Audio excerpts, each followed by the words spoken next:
Welcome everybody to the Ask the Experts webinar for Tuesday, January 22nd. I'm saying it, I can't even believe it's already January 22nd, but it is.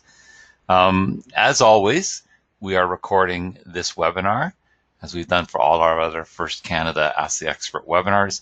They will be exported or uploaded to our First Canada YouTube channel. I will post the link later tonight or early tomorrow morning on our first Facebook page. And for all the people that have signed up through the invitation that was sent out earlier for this webinar, I will send you out a link as well so that you can see that, and you're welcome to have access to the slideshow that we have here, as you're going to see. And then also you should see towards the bottom of your screen something that says that there are handouts. There are 4 handouts in there, and I will send those links out or files out as well when I send this stuff out to everybody. But and we'll talk about what those handouts are a little later on, and hopefully we'll get to them because it's a lot of stuff to go through. But we're fortunate enough tonight to have with us a first alumnus from Woodbridge College, Julian Curalli. And Julian is now at the University of Waterloo and was amongst the FRC alum at the Robot in 3 Days build that the University of Waterloo did, the University of Waterloo React group. And he's going to tell you a little bit more of that and answer any questions that you might have. Hopefully that will be beneficial to your teams going forward this season. So, Julian, why don't you take it away? All right. So, hello, everyone. Like Paul mentioned, my name is Julian. I am a first alum of Team 6513, Wyvern Robotics. And this year, currently I'm in my first year of management engineering at the University of Waterloo. And I wanted to pursue FRC after high school. So I decided to join the RI3D team here at Waterloo through the React team. And UWReact is a brand new student design team here, and it stands for the University of Waterloo Robotics, Engineering, and Autonomous Controls team. And what our aim is to do this year is to build a fully functional FRC robot that plays the 2019 Deep Space game fully autonomous. So we thought that this RI3D event would be really beneficial for us in kind of going further into the game and understanding what it's all about and what we need to do as a robot in order to play the game effectively, and then base our kind of steps from there off this RI3D event. So overall, it was a pretty successful event. We were able to complete the robot in 3 days. And one of our biggest goals was that we wanted to have a wide reach to the FRC community. And through our YouTube videos, as long as with our recap videos and reveal, we were able to reach about 45,000 viewers across 5 different videos. And if you want to check out those videos along with our recap, they are on the link on the slide.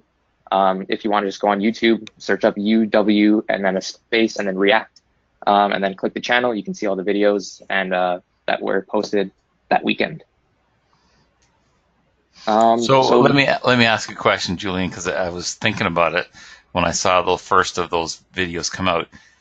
You were a first-year student, and yet you were the one front and center on those videos. How did that happen? Yeah, I was. Majority of the members on the RI3D team were on like physically building the robot, and I was on kind of a lull on my tasks. So we knew we had to get the video done, and one of the leaders was like, "Oh, so who wants to record the video?" And I was just like, "I'll do it." I had a pretty good understanding of the robot and what it had to do and the direction we were going in. So I kind of just felt that filling that role wouldn't be too bad. Geez, I was hoping there was some like tryout or audition or something like that. Oh well. So prototyping was a big deal for all the robot in 3 days. What did you guys do, and what Yep. did you discover? So when we saw the release, we decided on a robot that rookie teams and even teams with very little resources could build this year. So we decided on having as as minimal of an electronics, pneumatics kind of system as possible. So in doing this, we ended up with having two main mechanisms, one being a hatch mechanism and one being a cargo mechanism. So we prototyped both, and we used very like round the shop parts, nothing fancy. It wasn't really hooked up to any motors or anything. All the intakes were driven by hand drills, and they were mainly just used to get a sense of how the mechanism works on the field, how the mechanism works when you actually take the design from CAD and make it in real life. It wasn't made to spec. They were made out of 2x4s, whatever metal we can find laying around. And to be honest, it worked really well. And we were able to make some decisions on the mechanism itself and see how well it actually worked and base our progression from there. So can you explain this, the no motors and hand drill part? Because I don't think a lot of the newer teams understand that part of prototyping. So what a lot of experienced teams do is that they have a fully dedicated prototype board where they put together a RoboRio, a PDP, all their motor controllers that are set aside and specifically used to prototype mechanisms. Given our time restraints and our resource constraints, we felt that using just basic hand drills would be beneficial for us. So an example of this was in our cargo mechanism. We prototyped an intake, and to power the intake wheels, we attached a hex drill bit to a drill, and then just spun the intake from a drill. And this was just to kind of simulate how the intake would work in the game without actually connecting it to any kind of control system in any programming. Interesting. So moving on to the rookie robot, Yep. what advice would you have for rookies based on what you built and what you tried to build? So that was kind of our main focus of the RI3D, was to build a robot that anybody can build, regardless if you have little resources, regardless if you have little experience. It was something that we wanted that could make rookie teams competitive. So what we decided on was a robot that was easy to fabricate and easy to assemble, and with very few moving mechanisms. So, for example, our intake for our hatches can pick up hatches from the ground along with the loading station, and we felt that this would be very beneficial because we were concerned about the amount of drops of hatches that teams might have, especially in the earlier weeks of competition. Driver skill isn't always at their peak, so they expect a lot of drops, and we factor this into our design. So that's why we decided on the hatch intake from the ground. Also, a lot of the parts that we assembled our robot with were very easy to machine. Very little of it was done with major machining tools like lathes, CNCs. Actually, none of it was CNC'd. It was all kind of by hand. So, like for the rookie part, it would be really easy for rookies to either get their hands on the materials and make them into kind of what our robot would look like. And also, we felt that it made the robot super simple but super effective for this year's game. We kind of made strategic sacrifices for strategy, simply because we knew that we wanted to focus in a very niche area of the game and do it well, rather than attempting to do a lot of the game elements and being kind of mediocre or subpar. And our final kind of strategy, we decided that we decided that a rookie robot to be competitive this year would have to drive down from level 2 in Sandstorm, place hatches onto the cargo ship and the lower level rocket, deposit cargo into the cargo ship and the lower level rocket, and maybe the middle of the rocket. That was kind of a gray area, and also achieving a level 2 hab climb in the end game. That's great. So anything you learned that was surprised you that you could pass along in terms of lessons that you learned? We felt that the importance of the RPs this year, it's really high. It's also kind of tough to achieve them. So one of the RP for completing a rocket, we felt that most experienced teams and veteran teams would be able to create a robot that can reach high up to deposit cargo and hatches. So we felt that if we wanted to expedite the process of getting that RP, we would want the veteran robots to be focusing more time on doing less amount of work and only filling the top and the middle of the rocket, and then leaving the bottom for another robot to complete, such as our robot. And also, we wanted to ensure that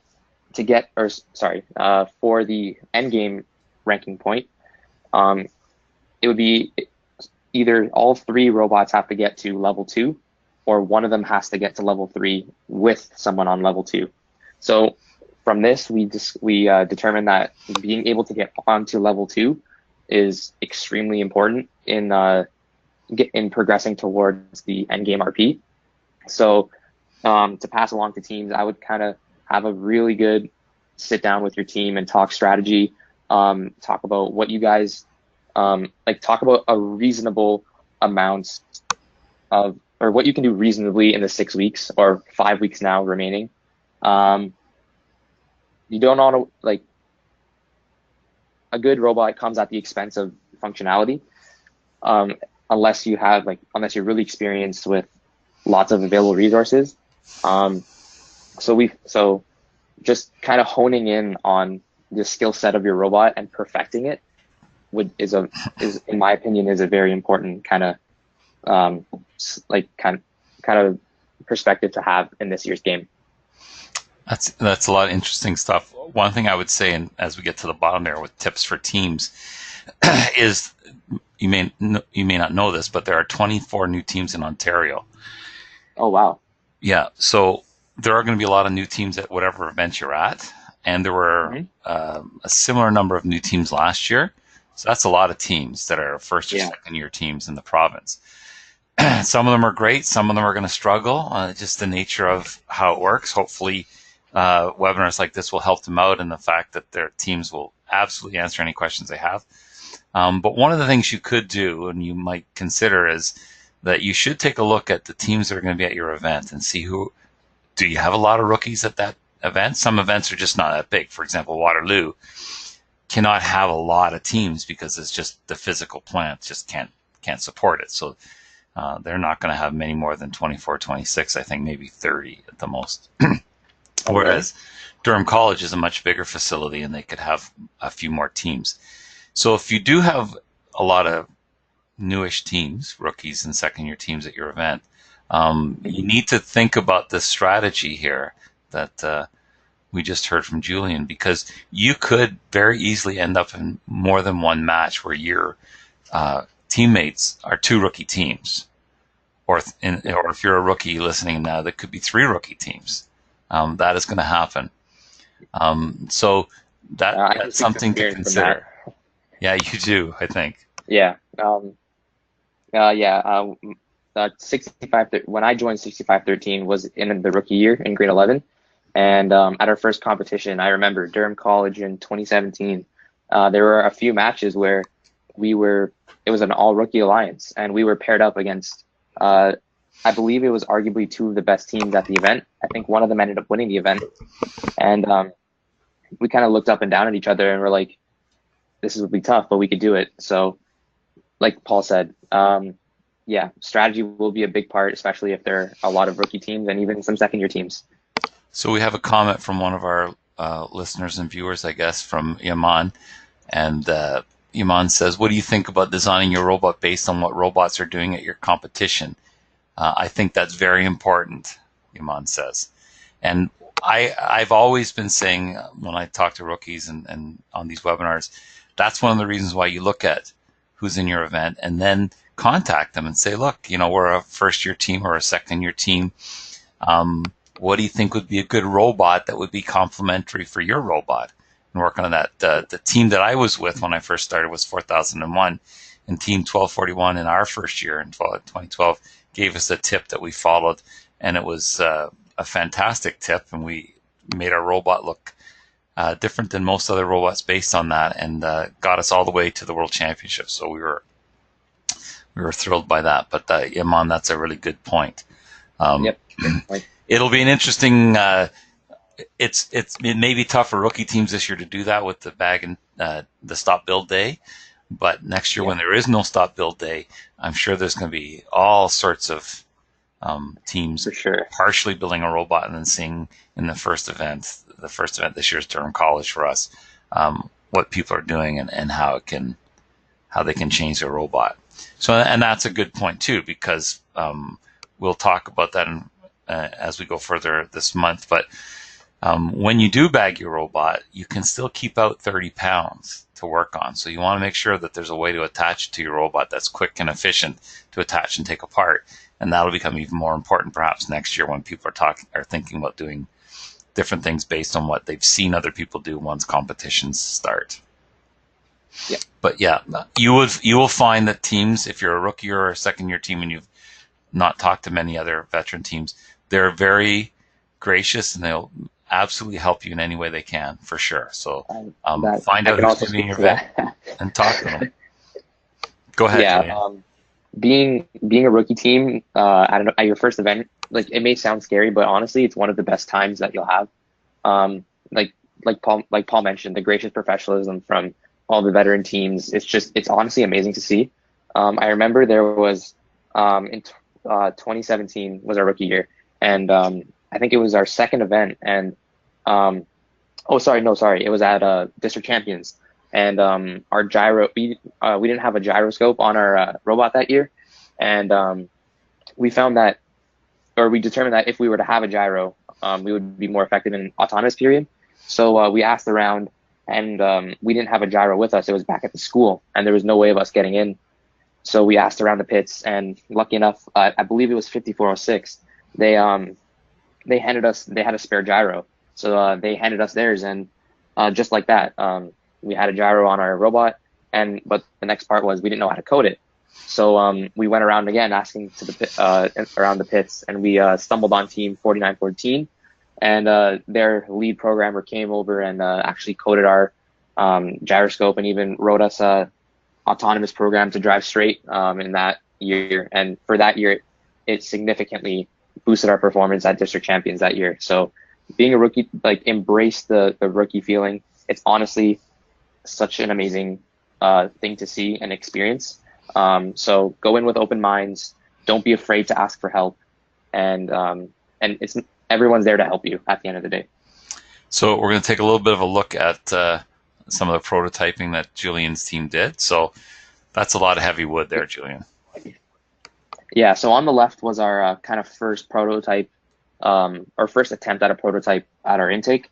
As you can see, like you mentioned, Paul, it's very blocky, it's very heavy. Its main purpose was like a proof of concept. We wanted to test this style of intake, and we felt that just doing it in a quick way would be the most effective. So in that picture on the left, that is fully dimensioned to fit within the rules. It's also placed on the right part of the robot, and we just wanted to see how it would work. And as you can see there, it's made from 2x4s and some, I believe, 4-inch compliant wheels. And you can see the difference on the right side between our prototype and our final design. So just because you have a prototype, making prototypes is honestly a great stepping stone into getting more progress done and actually refining your intake. An example from here was that instead of using compliant wheels, we found that Coulson wheels were better this year. And in addition, instead of having a very narrow intaking ability, we decided to open up the intake ability to the full length of the robot, which you can see in the picture on the right. Yeah, I think we can sort of see whoever's up on the left there. It looks like he has a drill in his hands that he's using to power those that mechanism there, and that's what you were talking about earlier as a quick and easy way to do some prototyping without having to attach motors and doing wiring and stuff like that. Exactly. And even our our intake has to start inside the frame perimeter. So in the left picture, you can see there it's not driven on the robot to start inside the frame perimeter. We didn't want to prototype that part because we knew that that could be achievable with just some motors. And then on the right side, you can see kind of in the middle bar below the motor, you can see that gear, and that gear is it pivots the arm up and over. So the prototyping is a great aspect in your build season. Just knowing what to prototype will make it even better. Okay, that's great. Thank you, Julian. We're going to continue on. The second part we wanted to talk about, and Julian's going to chime in on this as well, is that we are really fortunate in Ontario, in Southern Ontario especially, to have so many full practice fields and part practice fields. And many of the teams that are listed here are the locations listed here. Studica is the warehouse that First Canada shares space in with Studica, who's a supplier of AndyMark and River Robotics parts. They're not an actual team, but there are lots of teams and lots of places that are going to have fields, and more information will come out about that. And the two at the bottom, Kingston and Crescent. Crescent, they're not sure of exactly the times and the dates. That's why they're down in the sort of highlighted there. And Kingston is a new community team that has, they're building a field for the teams in Kingston and Ottawa and that part. So we have another question from Yaman, wants to know, what would be the closest practice field to London, Ontario? I guess it would be the Robodrome up in Hamilton. So the Robodrome is St. Mary's. So lots of interesting stories about all of these. Some of them which I found a little bit the other day. But the Robodrome, I think most of us know, that was an elementary school in Hamilton Catholic board that was closed. And the board had this great idea that they should make it into a robot facility. So they've put in a practice field in the gym. They've set up classrooms so teams can work in them. And it's great for all the teams in Hamilton Catholic. They support each other, but they also support teams outside of their board as well. So I think that's probably the closest one. I'm not sure St. Catharines, where 1114 is, how close that is. It's probably a roundabout way to get to it from London, Ontario, but I think that's the closest. And there may be ones that we don't know about, Yaman. There may be ones closer. Someone in London may have one. I don't believe we have all of them. And in the case of Victoria Park, for example, they always have a dedicated half or 3/4 one. And I think people are talking about that you can, with one rocket and half of a cargo ship in the habitat, you can probably do a good job of simulating what you would need to do. And you don't need a full field, but there's going to be a bunch of them. And I think there's one that's being built up in Huntsville too. So I don't have all the details on that, but I think we're going to find out more. I will tell you that some of the people I've talked to, the conferences I've gone to as a member of First Canada down in the States, a lot of the states don't have, a lot of the teams in some of the states don't have easy access to practice field like the ones we have here. So it's a huge advantage. You should take every advantage you can of it. And that is part of what is in the handout. So I mentioned at the beginning, there's in the handout section on the right-hand side of your screen, there's 4 handouts. The bottom one says why practice time is important. So why practice time is important. What we have is, I've asked, and I'm dragging it over, hopefully you can see that.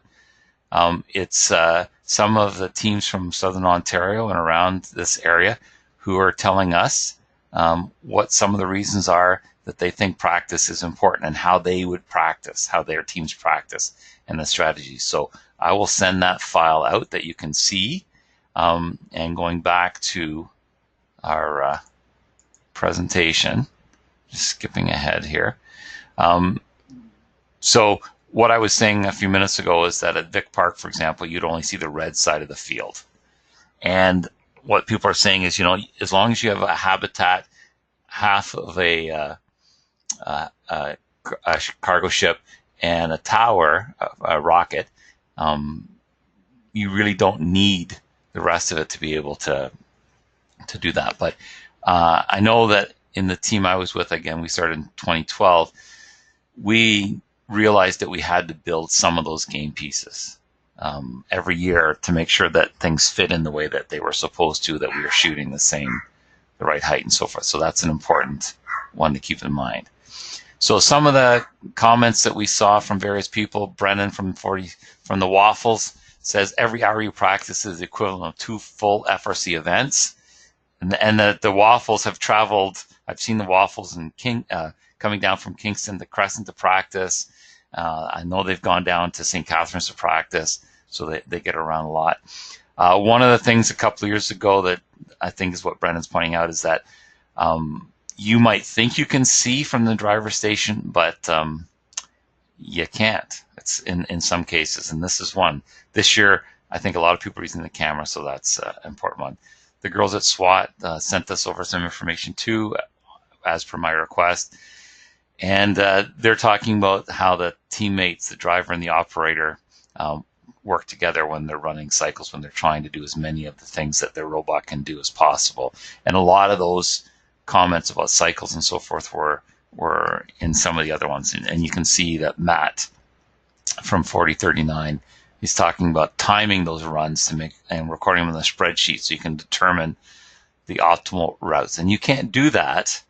Well, you can do that at your first event, but it's a little bit less efficient if you're doing it at your first event when you could have been doing it in a practice field. And the other advantage that you won't see from what these people are saying, but what I've seen when I've gone to visit them, is that this is a great chance for these teams to meet these other teams. And for with now 173 teams in Ontario, it's tough to know everybody. And if you can see this team at the practice field and you can see they're serious, they're a rookie team or they're a second-year team, and you're a veteran team, you're thinking, oh yeah, I think they're in our event at Waterloo or at Durham.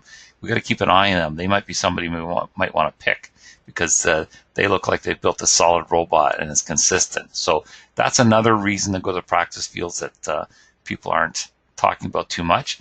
But one of the teams you always see is 1241, and Malavia is talking about things that you wouldn't think of, which is sometimes when you're practicing that much, your motors get a little bit hot. I think we were at where were we? At the CNE for a out-of-season event, and one motor caught fire. So good tip from Malavia there. And of course, Karthik is with Team 1114, started with Team 1114. And well, it didn't start with Team 1114, but is known for being with 1114. And he has some great tips in there. The one that I put up there, the last one there, it says many teams don't have access to carpet to test their robot, and you should, because it drives differently. So one year we decided that we were going to go with 4 wheels total instead of 3 on each side. There was going to be 2 on each side, and we actually had carpet, but it was outside frozen, so we didn't bring it in and thaw it out. And we went to our first event at Durham, and the robot wouldn't turn on the carpet with using only 4 wheels total instead of 6 or 8 wheels. And we had another event later in Calgary that we had to take it all apart in Calgary and put 6 wheels on it and to make it compete. And it did compete well there. But that's a really important thing, is if you can get carpet. Now, one of the things you should know is that every event is played on new carpet, and that carpet's given away from that event. So if you're interested in that, if you think, well, this would be a great thing to have some of the carpet, you won't get all of the carpet, but some of that carpet, that will be coming out a little bit later on, and you might want to talk to your mentor about applying for the carpet so you can have some to make sure that you won't ever make that mistake that we made. But lots of great tips. Sorry, go ahead. If I can add one thing, Paul, for driver practice. One thing we found this year, the R3D team found this year, is that 2 drivers is almost a necessity. So what that means is having a driver operate the drive base. So what that means is the wheels and navigating the field, turning, driving to the scoring locations, and an operator. And the operator would be in charge of depositing the hatches, intaking the hatches, intaking the cargo, and et cetera, stuff like that. So as I think one of the mentors mentioned, that practice for the driver and the operator to work together in ensuring that they can perform efficient cycles and score the game pieces correctly in an efficient way will be extremely important this year.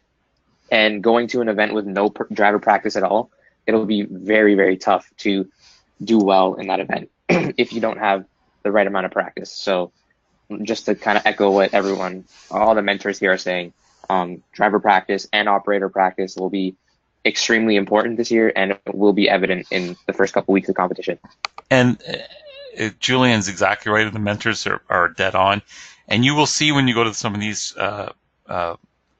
practice fields that there are teams that show up with just a chassis, just a drive base. Yeah, exactly. And that's why they're doing it, is to get some practice, get their drivers in practice. And some of the rest of the team is somewhere else working on that. And there are places where, like Kingston is one, where they're saying, look, we have a full machine shop, so you can come and work on stuff. Teams will help you at those things. So some teams will come and they'll be working on the robot as well as driving. So that's an important point to remember as well. Yeah. Now, this is I want to show you some of the documents that I said I'd put there, so I'll send them out. But don't forget, we have a robot rules quiz that for the students that you could win prizes, and you need to know the rules. You absolutely need to know the rules. And the one key one that often rookies don't know is rules pertaining to what you can and cannot do on defense. And there are very specific rules this year, so you want to make sure of that. Sometimes we have issues with people not realizing, whole teams not realizing that they have to weigh their robot and they have to know the weight of the robot.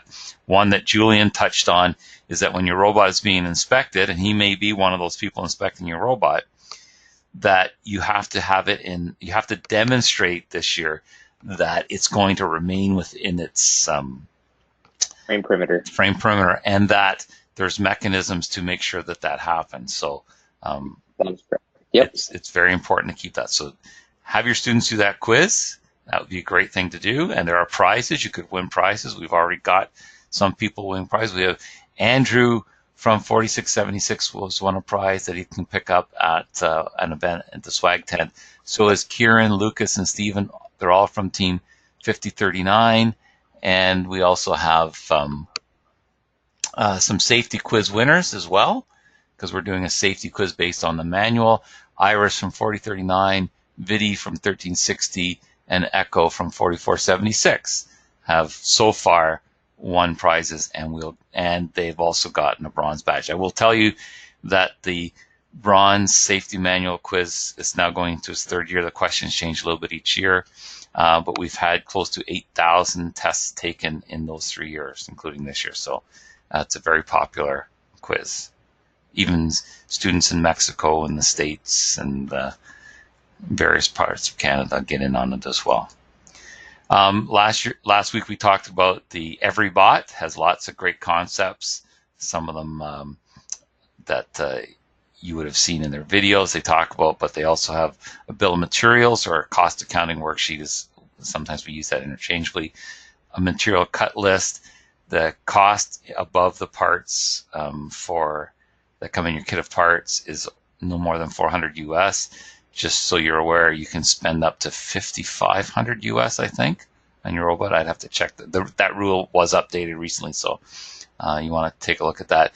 And Ryan from that team, and you can see, has got this really cool email address at nasa.gov, has offered to answer any questions that any of our teams might have about the 118 every bot. So please take advantage of that if you have an interest. And things to come. I'm going to show you a bill of materials. It's one of our things. Bumpers are important. Please read the rules carefully, because this year the bumpers actually come into play because some of them can fit underneath the cargo ship, and where you get the hatch panels from the human loading station. There's a robot lockup form. There's rules about unbag time for districts, because the districts is technically a 2-day event.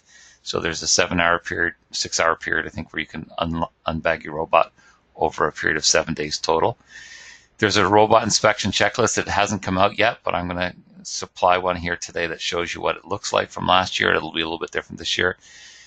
Teams can create an avatar. There's all sorts of instructions like that, and they can upload them, which is a question that we've gotten starting on February 1st. And there was a blog that came out about that today.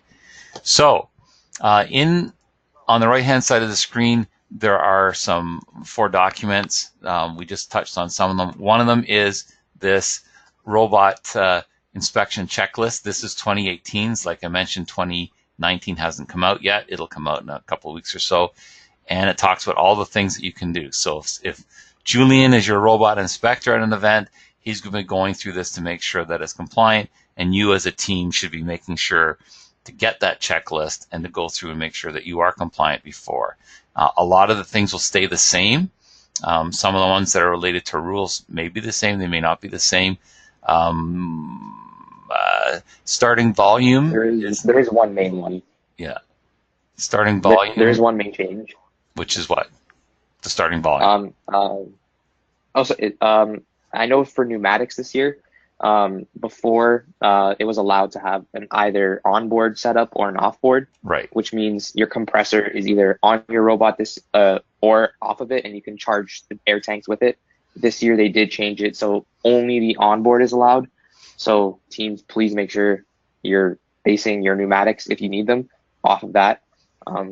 It would be very, very hard to rewire and especially weight, if you're forced to put the compressor on board. Sorry to interrupt, Paul, but that's okay. No, that's good. So some of the other things are the configuration is different each year. So for example, this year it's not a starting volume as it was last year. It's 120 inches, I think, perimeter, and they explain how you can measure that. So there will be other things, and that will be coming out. Another one is the cost accounting worksheet, or what it's now called is the bill of materials. So you can see down here it's listed as bill of materials. I have the file as cost account CAW because that's what it used to be called. And essentially on there, and there's a set of rules about that, but essentially what it's saying is any parts that you put on that were not part of the kit of parts, you have to put down the cost, where you got it, how much of it is there, like in inches or whatever the case is. And then it's a spreadsheet, so these calculate. So, and there's a maximum that you can use, and there are rules about that. And again, like I said, read the rules carefully because the update has changed, and it's not the same as the original rules that came out in terms of how much, which is kind of interesting. But it was related to a question that was asked. So if you do have questions, that's why they want them. And the last one I have is, and it is the last, because, and again, it's still last year's, but it's not going to change very much. This is the last robot lockup form that a team will ever have to do. And essentially, you're putting down, there's a numbered zip tie tag that you put on it, and you put down, that's the security seal number. And you can see that obviously you're opening it and closing it more than one time, or else they would just have the one. So, and you need to look at the rules about when you can take your robot out of the bag and what you can do with it. But they have got the information down there. Again, like I say, this is last year's, so it's going to have incorrect information for the date, and that it'll come out. The date's already out, but in Ontario, it's the day after Family Day. So it says Wednesday here, but it's always on Tuesday. And it's just with the universal time code, you have to figure out where you are in the world. And if you're in Ontario and Quebec, you're looking at 11:59 p.m. on a Tuesday night, not into the Wednesday. But again, this is the last year for that. Next year there will be no bag and tag or stop build day. And you have to bring that, and you have to bring your bill of materials with you to all your competitions. So make sure you have copies of that to let the inspector see that as well. I feel like I was back in class from speed talking to a lesson that I'd done a million times, as I tended to get faster there at the end. But we went a little bit over time. But as I say, it's all recorded. I'm going to send all these things out to everybody that was on was registered for the call tonight, and they'll also be available through a request. So if you know somebody that wasn't there, you want them to contact me, please feel free to have them contact me at pkeenan@firstinspires.org. Any last comments before we go, Julian? Just one thing. Make sure, like Paul, you mentioned earlier, the bumper rules are extremely important this year. They do kind of dictate your strategy for mechanisms. We found that in our RI3D, whether to have our intake up at the bumper or at the frame perimeter. So teams, just make sure you go through that. Don't rule out any possibilities until you actually go through them and take some pros and cons from it. Right, and you need to read them carefully, because you see in some of the videos that the bumpers go around the entire perimeter of the robot, but that's not compulsory. That's not the rule. So you need to read the rules. And if you have a gap in the front of your robot, you need to read the rules there in terms of how much has to be covered by bumper. Essentially, if it's cut, you pretty much have to cover most of it. But the only reason you cut it is because you're trying to get a ball through, and those balls are pretty big. So that would be, but you need to take a look at that. You will see videos of robots running around at practice fields with bumpers, pool noodles taped on, just for the exact reason that Julian said, so that they can see that their device picking things up or throwing things or whatever will work with bumpers on it. So you really need to take a look at those. And it's a good idea to start those bumpers as soon as your frame perimeter has been decided on, which I hope has been by now. Yes. So, get the bumpers done as soon as you can. You do not want to wait the last minute for them. Yeah. So we have one last question, is what might next week's topic be? And Michael wants to know. And I've actually had a request. I keep saying every week, if there's things you want to know. So I have a request from someone in Ontario that wants us to talk a little bit about applying for awards and how awards are determined and things of that nature. So we're going to go through a show on awards. We'll talk about chairman's and dean's list and awards that are judged at the events and awards that you have to submit stuff for and who can submit those and why, how you might go about that. So we're going to talk about that a little bit. So hopefully we'll all have everybody back for that one. If you do have a request as to what you might want to hear from, or somebody you might want to hear speak other than me, which I would hardly enjoy, please contact me and let me know. And you can put that in when you see the Facebook post about this one and the link to it on YouTube. You can put in your requests of what you might have. But in any case, thanks everybody for joining us. Look for us on our YouTube channel, and we'll see everybody very soon at a competition somewhere in Ontario. So thanks very much. And thank you, Julian. Thanks for having me, Paul.